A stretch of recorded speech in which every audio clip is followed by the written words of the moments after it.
Hey guys, good morning. My name is Vijay Sangral and welcome back to my channel. आज मैं जा रहा हूँ महाराष्ट्र की एक और खूबसूरती को एक्सप्लोर करने, जिसका नाम है अंबोली रेन फॉरेस्ट। मुझे लास्ट टाइम जितने भी मैं राइड्स कर रहा हूँ, तो मेजरली जो राइड्स मैंने मॉनसून में शुरू कर दिए हैं, तो एक आइडिया मुझे आया, अगर मैं महाराष्ट्र के अलग अलग लोकेशंस और अलग अलग खूबसूरती एक्सप्लोर कर ही रहा हूँ, तो इस सीरीज का नाम मैं रख सकता हूँ महाराष्ट्र इन मॉनसून, जो मैंने लास्ट वीडियो में किया हुआ था। तो क्यों ना ये सीरीज इसी तरीके से कंटिन्यू करते हैं और आगे महाराष्ट्र की जितनी भी डिफरेंट प्लेसेस हैं वो मैं एक्सप्लोर करूंगा मॉनसून में, और वो मैं आप लोगों को दिखाऊंगा। शुरुआत तो एक्चुअली पिछली ब्लॉग से ही हो चुकी थी, तो अब मैं इसे कंटिन्यू करता हूँ। और जैसे कि मैंने बोला कि आज मैं जा रहा हूँ Amboli rain forest. Amboli rain forest actually is famous for its biodiversity, और वहाँ के वाटरफॉल्स, घाट्स और बहुत से ट्रैकर्स और चिल करने के लिए लोग वहाँ पे आते हैं, यंगस्टर्स वहाँ पे आते हैं और एंजॉय करते हैं।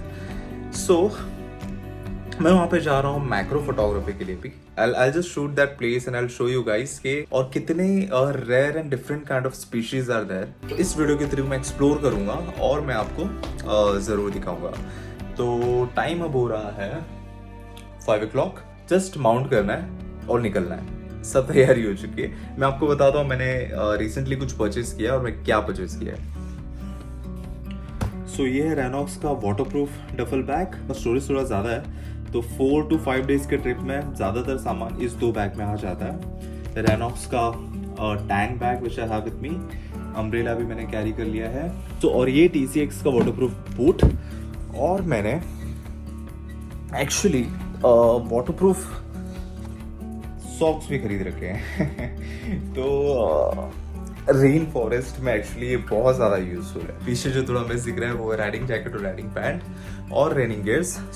आज की राइड एक्चुअली यहाँ पे जोरों की बारिश हो रही है, तो बहुत ही केयरफुली जाना है। कहीं पे भी हड़बड़ी नहीं है। इट जस्ट के स्लोली 12 घंटे की जर्नी है, तो 14 घंटा 15 घंटे में भी पूरी करूँगा, कोई दिक्कत नहीं है। बस टाइम से सेफली पहुँचो, वो इम्पोर्टेंट है। तो शुरू करते हैं राइड। माउंट करता हूँ स्टफ और मिलते हैं आपको ऑन द वे।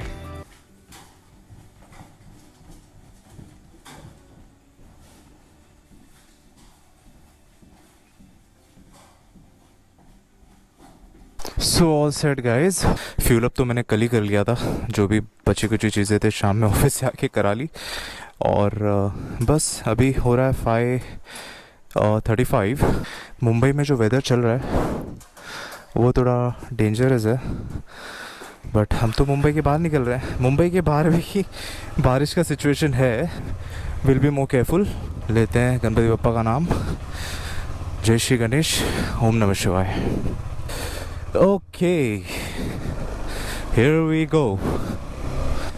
मेरी जो ये ब्यूटीफुल मशीन है, ये कल 1 साल पहले घर आई थी, तो कह सकते हैं ये एनिवर्सरी राइड भी है। और मॉनसून में राइड पे निकलना, इससे ज़्यादा प्यारा और क्या हो सकता है। एक तो विंटर और एक मॉनसून। यहाँ पे 2 दिन पहले का जो हालात था पता है आपको? ये जो पूरा रोड है जहाँ तक आप देख पा रहे हो, पूरा पानी से भरा हुआ था। अपनी एडवेंचर को इस पानी में मैं जेटस्की की तरह चला रहा था, बट ज़रा सा भी पानी इंजन में गया तो लग गए। बट एडवेंचर है किस लिए? And about Amboli, Amboli is actually 2250 feet above sea level, और वाटरफॉल्स आई गेस अनगिनत देखने मिलेंगे।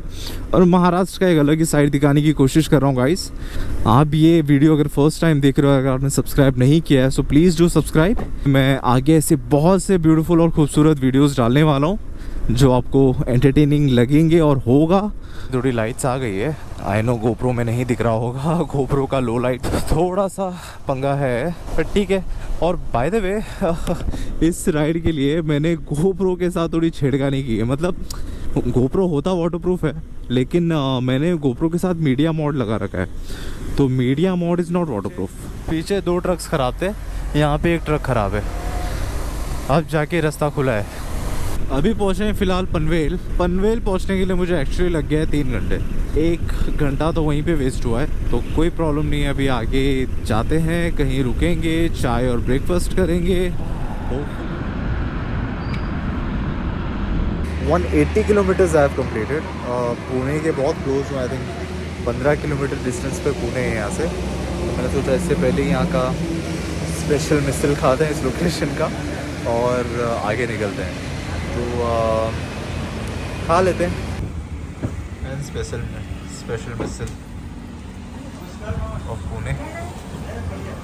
सो मैंने बताया था कि मैंने गोप्रो को पूरा पैक किया हुआ है पूरी प्लास्टिक से, कैसे कुछ ऐसा है। ये प्लास्टिक से जो कवर किया था मैंने गोप्रो को, लेकिन कुछ खास फ़र्क नहीं पड़ा उससे, पानी अंदर तक गया था इनफैक्ट। तो शायद मैंने ठीक से पैक नहीं किया मे भी, लेकिन अभी वो रिस्क उठाता ही नहीं हूँ मैं। अभी बारिश हो रही है और गोप्रो में निकाल देता हूँ, तो यहाँ से मैं निकलता हूँ और ऑन द वे कहीं बारिश जैसी कम होती है तो मैं माउंट करके वापस से शुरू हो जाऊँगा। सो मिलता हूँ आपको आगे।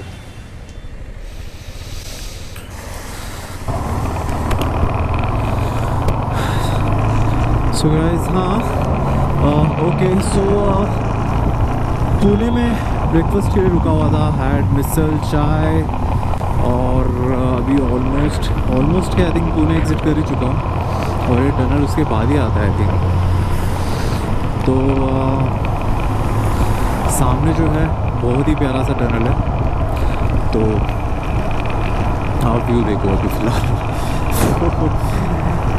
बारिश अभी थोड़ी कम हुई है पुणे में, एक्चुअली इस लोकेशन में इतना बारिश था नहीं, जस्ट वेदर प्रेजेंट था।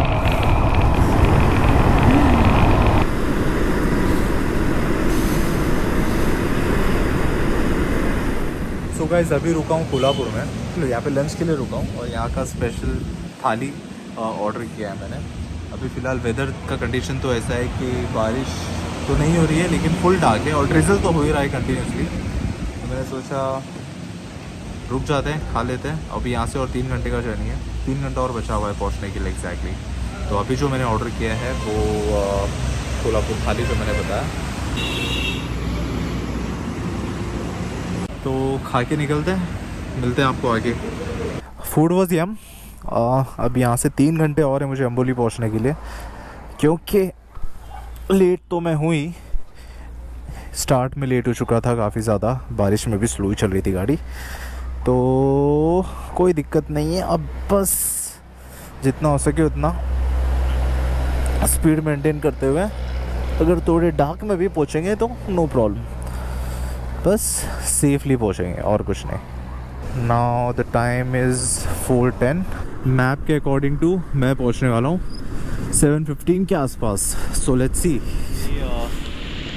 हाईवे से निपानी के आगे से जो राइट लेना होता है अम्बोली गोवा के रास्ते पे, वो राइट में ले चुका था, और अभी आते आते अंदर की तरफ तो आ चुका हूँ, थोड़ा डार्क हो गया है।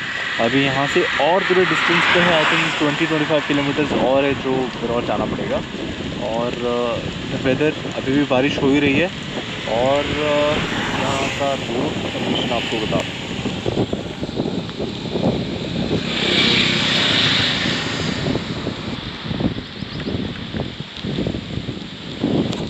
तो यहाँ से एक्चुअली मैंने गोप्रो लगा के नहीं रखा है, अब जब आगे जाऊँगा तो जहाँ पे बारिश थोड़ी कम होगी गोप्रो लगा लूँगा और थोड़े बहुत शॉट्स ले लूँगा। तो फ़िलहाल थोड़ा गोप्रो को प्रोटेक्ट कर रहा हूँ मैं, क्योंकि ये वाटरप्रूफ नहीं है बिकॉज ऑफ मीडिया मोड। तो आगे अपडेट करता हूँ मैं आपको। सो गाइस, फाइनली पहुँच चुका हूँ लोकेशन पे। होटल का नाम है व्हिस्लिंग वुड्स अम्बोली में, और मुझसे अभी मिस्टेक ये हो गया कि मैं 15 किलोमीटर आगे निकल गया। मैंने एक्चुअली अम्बोली में पहुंचने के बाद इंक्वायरी की, बाहर किसी अंकल से पूछा कि लोकेशन पे व्हिस्लिंग वुड करके कोई होटल है। अंकल ने कहा नहीं, यहाँ पे ऐसा कुछ नहीं, आप आगे जाओ सावंतवाड़ी। आगे निकल गया 15 किलोमीटर डिस्टेंस में, और मुझे रियलाइज़ हो गया कि ये नहीं, मैं गलत जा रहा हूँ। वापस से वहाँ पे 2-4 लोगों को पूछा तो उन्होंने बोला नहीं, ये पीछे ही था। तो आ गया हूँ यहाँ पे, चेक इन भी कर लिया है, जस्ट फ्रेश होना है। मेरे साथ और भी 4 से 5 लोग हैं जो मैक्रो फोटोग्राफी के लिए यहाँ पे हैं स्पेशली। सो उन्हीं के साथ सीखेंगे और आपको भी बताएंगे। तो अभी जाके होता हूँ फ्रेश, हालत बहुत बुरी है। तो अभी फ़िलहाल रूम बताता हूँ आपको।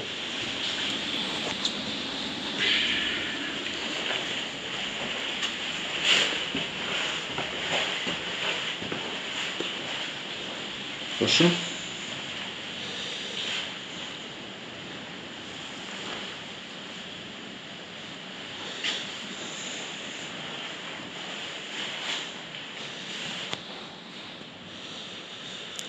काफ़ी स्पेशियस है, और यहाँ पे कुछ तो व्यू है मुझे पता नहीं अगर ओपन करो इंसेक्ट्स वगैरह का सीन ना हो जाए यहाँ पे। नहा लेता हूँ, फ्रेश होता हूँ, मिलता हूँ आपको। So guys, done with the dinner. अब कुछ ताकत बची नहीं है, सिर्फ सोना है। और गोप्रो वगैरह मैंने चार्ज में रख दी है, कैमरा भी मैंने चार्ज में रख दिया है। मॉर्निंग 10 बजे का ट्रेल है, 10 बजे ट्रेल स्टार्ट होगा और नेचर कैंप है और वहाँ पे कुछ डिफरेंट स्पीशीज़ होंगे जो हम देखेंगे, कैप्चर करेंगे and will try to photograph them. तो अभी के लिए गुड नाइट, बाकी मैं कल कंटिन्यू करता हूँ।